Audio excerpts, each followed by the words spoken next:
Welcome back to the channel. Lost nam temo. Hey kan test vedo ni. Atlan ni niem. Tlan ni mo. TVS Ronin. Test ang Ronin. Mi test ovek no hen test vele chini la mo. Lock side stand indicator kha ron oma. Ko. Mo in mu the mem. Thế té cô trăng cái mò cái tiếng té ha ri chú bụi hum về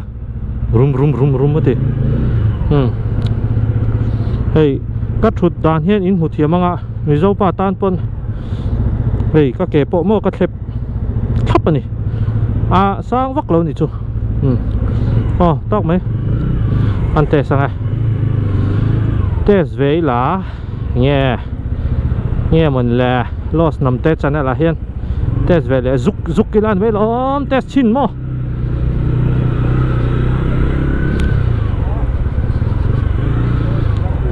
với chữ bong còn traffic jam nó sao một la nè Silchar kumi Luton Tirvel nè khoin ăn to khắp mà nè ông này mục mày so motor liền ron tàn phê lẹ duy khai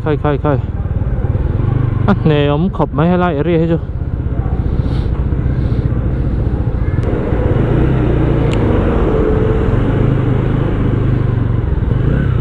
tu na kan khal mek hi TVS Ronin ania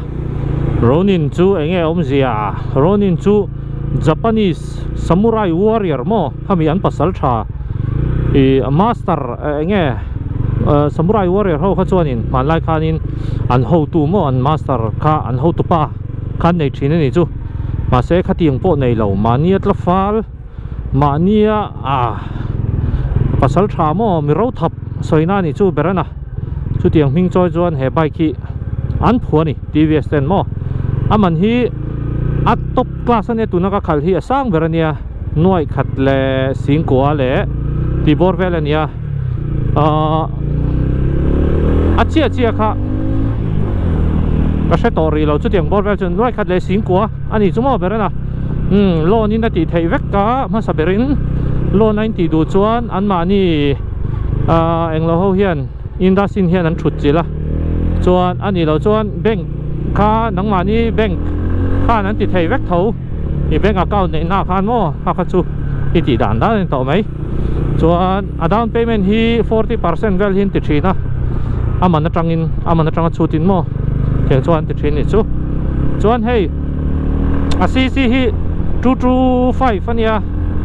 hei ama hi apot khal nuam vel view maya nuam tak ani nuam tak sitting position hi kan ke hi hei he tiang kan wada deu dora Harley tiang type hian mo bike hi cruiser an tiang chi ho kan ta cruiser kan han ti chuan hei Harley style deuh jaka ke han da tluan deuh ara khatinga khal chi mo tiang chi kha ni ta ni sport bike ani lo hei hi cruiser bike ani ti kha karan soi du nuam reu ve chak reu ve bike hi khal nuam ka ti na deuh chu hei gear niama hian apo hi khal nuam lu to kan ni chu apot chak mo yo ator ki kan soi fel do nia kan soi thado nia ka khal tui lu to ka mo kang ma po ka soi lei thei ri lo an nuam vel view mai tlan chak lo tu ro không ai in ma se nuam em tlan chak hi chu mo ka pui chunga chu tlan chak lo tu ro 60 vel nia kan tlan ve dan chu chak chong hai na thol lai te chon mo test zelang an walk around nga kan tilenga ating vel kha atrulang ang kha kan tile don ni style hi hei kan muang hianin patling deuh rui maya ma se tlangwal po in ti patling deuh hinom ve themo ating chi style te khan ni ve thowa tlangwal bike kan han ti khanin sport bike khan ni bi kher chong lo wa du dan te hi nang lo wa taste te hi nang lo mo du dan ni nang vek se he ko vela hen kan nu hin ron chu loi ang chu มอระหว่างชวนดูซ่องไข่หนังเวกเราตีขาอันนี้เรียกใหม่เตะเสียหลังเปโตรแล้วอ่ะพวกกันไอ้ตุป้าใบคีฟูลเจตรอลอมแหละไงร้านงิ่งร้านไม่ลอมแหละอ่ะโซ่พอฮิหน่วมแล้วไม่อ่ะโซ่ดำดับไม่อ่ะโซ่ฟกอ่างข้าวมันเล่มเหรอจวน ABS ที่นุ่งเล่มมาเฮียเรามาตบกลาสเอาหิมอดูจะเนี่ยละรเนี่ยตบกลาสอาเจ้าจู่ๆvariant ที่ปลีเอามาเฮียสร้างเบรันิตาจวนมันโตเบรเขาจู่เจงสร้างทุ่มินโตเบล่าอักกะลาระเจ้านิตาเนี่ยจู่ๆเฮมีเราฮีorange เอามาเซ็นทรัลตัวจู่ๆมอเตอร์รำรีแล้วโชว์รูมเฮียเปโตรเฮเราด่านจงฮีอารอนเตะดานะให้ชวนลิตรขัดกิโลเมตรสมลีบอร์เวลอินอารอนดามาเสกข้าจูก็สวยตองกันขัลดานะจิรตะขันนี่เวมอขัลดานะจิรขันินเห็นเฮเราเวทไอโตมิชิงกันินอังลาวะยังไงอินลักเซียลนาเรสเงกแต่ข้าเอาเวทเฮมิชิงเช่นสมูทเดียวขัลดูแต่มอเขาเต็งแต่ข้าน้องเวทเขาว่าช่วงช่วงมิชิงกันนี่นังเราเปโตรเฮดานซองเขาจูบอร์เขาจู40เวลาอันดับที่นั่นจูเฮเราปังไอเววิเอาสิทธิ์พอเฮ้ยชุดตันหัวมังแรงครบไหมสิทธิ์ปันยังไงเขาเตียงชุดเชลมังจีข้านี่เราชุดตันหัวมาสิทธิ์ที่มอหน่วมครบไหมจวนriding position ที่ extreme เราครบไหมเกฮีเอามาเดอร์ดอร์เกดานี่กันเกดานี่มอบุลเลตเจ็ดเดี๋ยวไรไม่นี่ให้ละมาเฮียนค่อยละมากันกำลังโรแมนติกรอดเวลากันว่าการันโดนมินิยังengine รีฮิโมยก็ตีรีแต่ฮิโมป่าทุ่มเดี๋ยวห้ำไหมเดี๋ยวห้ำมังคานมหน่วมรับขับไหมเฮ้ยดวนTVS จูก็สวยก็ฝักเลยนะดูปะค่ะจูอัน build quality อัตราก็ติดขับไม่ให้อัน handlebar ได้ให้เตียนหันคอยละทีระฮีปันเราเองชาอโมมาเรื่องฮีside glass ตีเตอันพลาสติกชิมฮีช่วยเตียงเตะค่ะกระดิ่งสูดที่แมงจูวังส่วนนี้มันกันเองเราว่าจิรคานquality ค่าใช้ตีเตะค่ะNV ฮีง่ายจริงก็เดียจู่quality เลยมันกันชุดชวนตัวก็ติมีเราใบกับเฮชโมเตียงซองคันกังไอตัวนักเซงได้นี่ชวนให้instrument cluster อันที่เมตาเวลที่กันเห็นนะ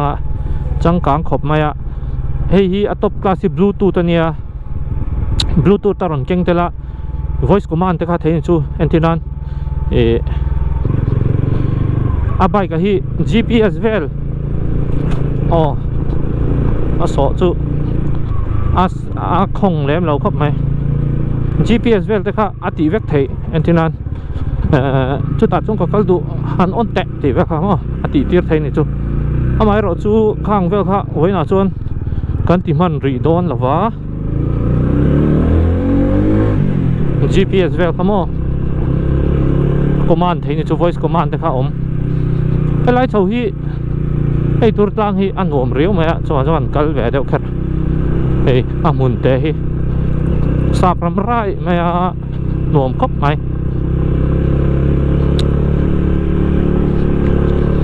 โรนินจูก็ตีให้จินนันปนดำโดนะเฮนเดลบาร์พอฮีสร้างโอเวอร์แล้วเนี่ยโอเวอร์แล้วหน่วมตกเวลวิวมั้งดังไงก็ให้ไล่โรแมนติกรอดกันเยี่ยมก็กลันที่ดิเกมจะเตียงเฟลจูอันนี้รวมตกเวลวิวนี่ให้กงสดหันสดเดือดจกตะค่ะเวทให้ข้านี่มั้งดิ้งล็อกของอะไรอารมันแซ่ไหมข้าเตลเวลิละมั้งวกราวน์เวลัง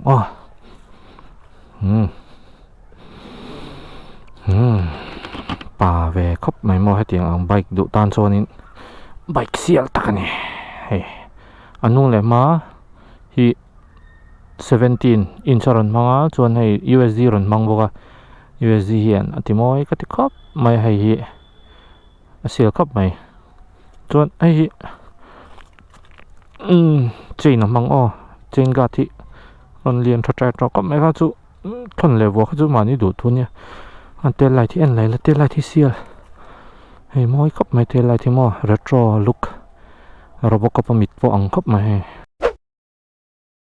sial khop mai TVS logo hei kat soi tong khan build quality hi tha ka te mo tiang nep nep hi tire hi an mani company TVS company ron manga 130 by 70 by 17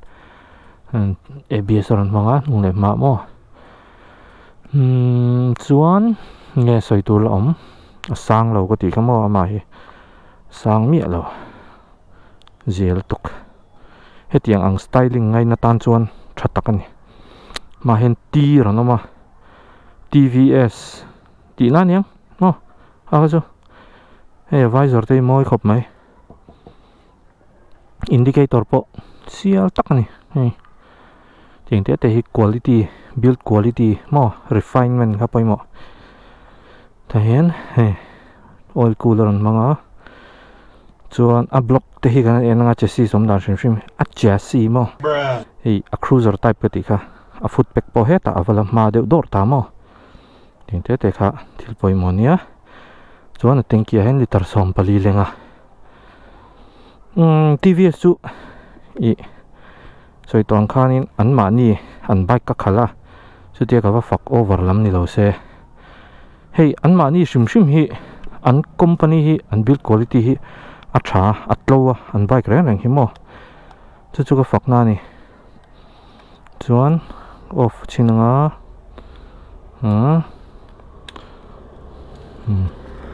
an le chinanga ronin ro naka onanga on le la seal khop mai have a safe ride ronin urban mode ti te ma hei mode ti right mode ti rain le urban a oma rain a hianin a ABS aron sensitive don ni chu ABS kha inge antina ABS omje kha chu tian itlanta ni solai son chir nal deuh khalom ta i brake thutta i slip tur kha a brake khatia vir kha a sensor khan tian zoite te khan tian alo chepta ni chu kha i slip brake tur kha aron veng ta nung le ma khan wo kha atangkai te ni hei professional tak lo tan la khat lem tan te meng chungmoi lo ni lo se mo tiang ho tang khan atangkai thina tluk pal la te khanin min veng ni chu ABS chu mo kha poi mo ma se ki niang ho chong khan du to lo mo in labon chin chuan ne chuan heta hi UBS omboga charger thei boka he tiang hi om zel ro se tun lai ba ka chon atangkai tha khati chuanin i soile tur chu a bike hi kg za somruk borvelen ta petrol nen chuan kha chu za som sari bor chawvel chani thawanga chuan a torque hi 90 ani ta ni torque omje hi soi fiang o torque kan han ti tak hi engoro hei emergency light kha om ve o hei tiang hi ai ngemo lai he tangkai ve du phian ani silent start ani boka side stand ai da in tlan thelo side stand ka lo da pal tlan thelo side stand sensor om o kha chuan silent start hi rimia lo chuk ti kha om do lo and zoite in tha mai kha mo tangkai tor kom je chu i tuna nati lo herta tro nati lo herta ni i her vir pop ta rang le ni herta ha chu i horsepower angani ta ni tuna entinan patling so min lo herta se a horsepower tinan ta pating khan rang le khan herta theita ma se anat khalo tai ta view se an chak zong hei nge an thanei zong khan tan mo khami i her tha kha chu ani ber mai ka soi thiam dan chuan chuwang chuan tha nei em ti kha ani ta he bike hi i hei traffic jam ate khan tang ta ni khang tianga khanin i atork te kha a thareu phian a khal tak me rit deuh pon in phur pon ni la kong chho po lo in ta se zoi te khan min pot nuop thei don tu chu min pot vok thei mo atiang chi kha ani chu wow for moi ve what a romantic road mà thấy CCTV om vek ton ti phim khuru romantic road kal ta po kha lover romantic vak to lo mai ro chu ka sei du chuan nia chu tiang vel chu ni ta in riat chian du chuan KCTVS an contact number hei ka da hen karon ang lo nga bom ko nan oma va test thea va en thea va li thea ti kha lon pon an pe thei viewers te khan in du chuan promotional video plus right test ani awangin kha viewers te po khan in lo en dan kha in lo thiam don nia kan lo fak deuh view po khan in lo thiam don nia promotional video khan ve tat ngai ve tat mo ha chu mà se du khop lo na lai ta chu om veka eng bike po hi an soi thei tho ma se bike that tak ani ti kha karon soi du ni he bike mo bike that tak ni han soi se la tur em chu ka ma se ka se chuang lo wa i a bike antinan gear sak ti te neutral car zim ti te tiang te ani lem na jong he chu bike travel wa chung ka mai a styling hi ka soi sel chu styling hi ni mai ke ma chuan chu ka soi du zo ka chu hey an ron ti scrambler deuh type thau box an ron ti cruiser deuh box chu lai car chu a hybrid tariawa aron mixer tariawa cruiser anin ti si hitlem in a handlebar hi ron ti sang ta se cruiser lo in mo khatiang deuh hlek khan ron ti ta se scrambler look si tlem an petel ve deuh box si lai hi a design tu hitlem chuan in a homo ka ti tam lo deuh nge chu ka save sel ve deuh ma se bike nal lo chu ni mi lo anal ve reng kha mi tai nang lo ka ti to khamo chu chun deuh mai ole kal ze lang showroom a kan da thale tong ti kha karon soi dua KCTVS te an fel khop mai dor po an nuam do ne an luta coffee ngei du lemon tea mo